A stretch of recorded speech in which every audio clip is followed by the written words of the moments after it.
এই দেশে মুসলিমদের 95% মুসলিম দেশে কালেমার পতাকা ছিঁড়ে ফেলবে এমন দুঃসাহস যদি পুনরায় আবার কেউ দেখায়, আমরা তাদেরকে ছিঁড়ে ফেলে দেবো ইনশাআল্লাহ। ইসলাম চলবে না, তাওহীদ চলবে না, আল্লাহর একত্ববাদ মেনে নেওয়া হবে না। আমরাও তাদেরকে জবাব দিব, ইটের জবাব দেব পাটকেল দিয়ে। আমাদের প্রত্যেকের ঘরের উপরে একটা করে কালেমার পতাকা উঠবে ইনশাআল্লাহ।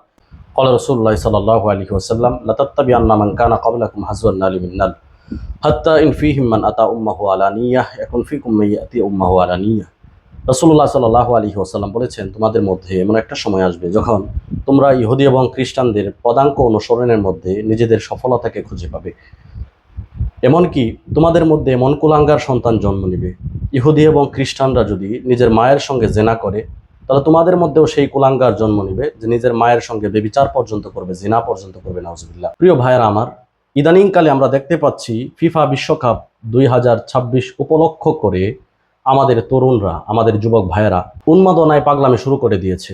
এমনও পিতা আছে যে পিতার পরনে একটি শার্ট নেই, শার্ট থাকলেও সেটা ছেঁড়া, কিন্তু ছেলেটা 500-600 টাকা খরচ করে নিজের ঘরের চালের উপর আর্জেন্টিনা ব্রাজিলের পতাকা উড়াচ্ছে। অথচ ঘরে অনেকদিন অনাহারে থাকতে হয়। পিতা যদি কাজ না করে তাহলে ঘরের চুলার মধ্যে আগুন জ্বলে না।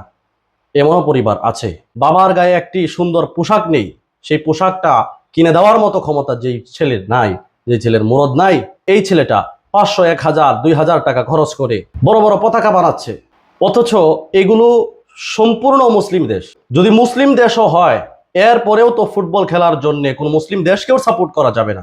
কিন্তু এখানে অমুসলিম দেশ, যারা আল্লাহকে বিশ্বাস করে না, আপনার আমার আল্লাহকে অপমান করে, আপনার আমার আল্লাহর সাথে শিরিক করে, এই সমস্ত দেশ, এই সমস্ত কান্ট্রি এবং সেই কান্ট্রির জনগণের স্বার্থে, সেই দেশের খেলোয়াড়ের স্বার্থে নিজের চুলটা পর্যন্ত কাটিং করে, নিজের জামা পর্যন্ত চেঞ্জ করে, নিজের শরীরে বিভিন্ন ট্যাটু পর্যন্ত আঁকায়, আর ঘরের চালের উপর প্রিয় দেশের পতাকা লাগিয়ে বুঝিয়ে দেয় যে এইটা আসলে ইহুদি খ্রিস্টানের একটা বাড়ি। এগুলোকে কেন্দ্র করেই প্রতিবাদের জন্যে আমাদের তাওহীদ প্রেমী সন্তানেরা যাত্রাবাড়ি ফ্লাইওভারের মধ্যে কালেমা খচিত পতাকা টাঙিয়েছিল। কিন্তু একদিন যেতে না যেতেই এই কালেমা খচিত পতাকাগুলোকে সরিয়ে নিয়েছে। কে বা কারা এই কাজটা করেছে আমরা আদৌ এ সম্পর্কে ভালোভাবে জানি না। তবে শুধু এতটুকুই বলতে চাই, কোনো মুসলমানের সন্তান এই কাজটা অন্তত করতে পারে না। আর্জেন্টিনা ব্রাজিলের পতাকা উড়ে, জার্মানের পতাকা উড়ে ঘরের উপরে, ফ্লাইওভারের উপরে, রাষ্ট্রীয় বিভিন্ন স্থাপনার উপরে উঠতে দেখেছি। কিন্তু এখানে আমাদের ছেলেরা, তাওহীদ প্রেমী সন্তানেরা, যারা ইসলামকে ভালোবাসে, দিনকে ভালোবাসে, দেশকে ভালোবাসে, তারা কালেমার পতাকা উড্ডীয়ন করেছে, কালেমার পতাকাকে তুলে ধরেছে। এইটা অনেকে সহ্য হয় নাই।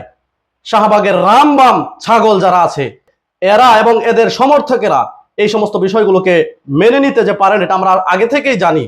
কিন্তু যারা এই কাজটা করেছে, কালেমা খচিত পতাকাগুলোকে তুলে নিয়েছে, তারা পরিচয় দিল যে এই দেশটা হলো ইহুদি খ্রিস্টানের দ্বারা পরিচালিত দেশ। এখানে মুসলমানরা শাসন করতে পারবে না, মুসলমানরা কিছু বলতে পারবে না, মুসলমানদের কোনো দৃশ্য এখানে থাকতে পারে না। পরবর্তীতে যদিও কালেমার পতাকা আবার লাগানো হয়েছে, কিন্তু এইগুলো থাকবে কিনা এটার কোনো ভরসা নাই। আপনি একজন মুসলিম হিসাবে, আমি একজন মুসলিম হিসাবে, আমার ঘরের চালের উপর, আপনার ঘরের চালের উপর একটা কালেমার পতাকা জ্বলবে, এটাই স্বাভাবিক। আপনি মুসলিম হিসাবে, আমি মুসলিম হিসাবে, আমার ঘরে কালেমার পতাকা থাকবে, লা ইলাহা ইল্লাল্লাহ মুহাম্মদ রাসূলুল্লাহ, আশহাদু আল্লা ইলাহা ইল্লাল্লাহ, এগুলো থাকবে, এটাই তো স্বাভাবিক। কিন্তু এগুলো আপনি আপনার ঘরে রাখছেন না। আপনি ইহুদি এবং খ্রিস্টানদের এজেন্ডা বাস্তবায়ন করবার জন্য আপনার ঘরের চালের উপর ইহুদি খ্রিস্টানদের দেশের সমর্থনে পতাকা লাগিয়েছেন, টাঙিয়েছেন। ভালো কথা। মান তাশাব্বাহা বিকওমিন ফাহুয়া মিনহু। যার সাথে যার মুহাব্বত, তার সাথে তার কিয়ামত হবে। আপনাকে 100 বার বোঝানোর পরেও যদি আপনারা না বোঝেন, তাহলে সেখানে তো আমাদের করা কিছু থাকবে না। কিন্তু তাই বলে আমরা যদি এর প্রতিবাদে যুবকদেরকে কনভিন্স করার জন্য, বোঝানোর জন্য যদি আমরা পতাকা লাগাই, এইগুলো দেখার পরে যদি আপনার গাত্রদাহ হয়, গায়ে আগুন লেগে যায়, তাহলে আপনি নিজেই বুঝে নেন আপনার ঈমান কতটুকু আছে। যেই দেশগুলোর সমর্থনে দিনের পর দিন বর্বর রাষ্ট্র ইসরায়েল আপনার আমার মুসলিম ভাইদেরকে হত্যা করছে, তাদের ঘর বাড়ি থেকে তাদেরকে উচ্ছেদ করে দিচ্ছে, তাদেরকে বাস্তুহারা করছে, সর্বসহারা করছে, ছোট ছোট বাচ্চারা পর্যন্ত না খেয়ে দিন কাটাতে হচ্ছে তাদেরকে। এই আর্জেন্টিনা, ব্রাজিল, এরা যদি ইসরায়েলকে সমর্থন না করত, যুক্তরাষ্ট্র, এরা যদি ইসরায়েলকে সমর্থন না করত, কি আছে ইসরায়েলে? ছোট্ট একটা রাষ্ট্র, কয়েক লক্ষ মাত্র জনগণ। এদের কখনোই এতটা সুপার পাওয়ার হওয়ার কথা ছিল না। কিন্তু এদের পাওয়ারের পিছনে এই রাষ্ট্রগুলো কাজ করছে, ব্রাজিল, আর্জেন্টিনা। আমি আমার পূর্বের আলোচনাতে এই কথাগুলো ক্লিয়ার করেছি, ইতিহাস আপনাদের সামনে তুলে ধরেছি। সর্বশেষ কথা হলো ওই যে হাদিস, রাসূল সাল্লাল্লাহু আলাইহি ওয়াসাল্লাম বলেছেন, ইহুদি খ্রিস্টানদের মধ্যে কেউ যদি নিজের মায়ের সঙ্গে জেনা পর্যন্ত করে, তাহলে তোমাদের মধ্যেও এমন কুলাঙ্গার জন্ম নিবে যে নিজের মায়ের সঙ্গে পর্যন্ত জেনা করবে, নাউজুবিল্লাহ।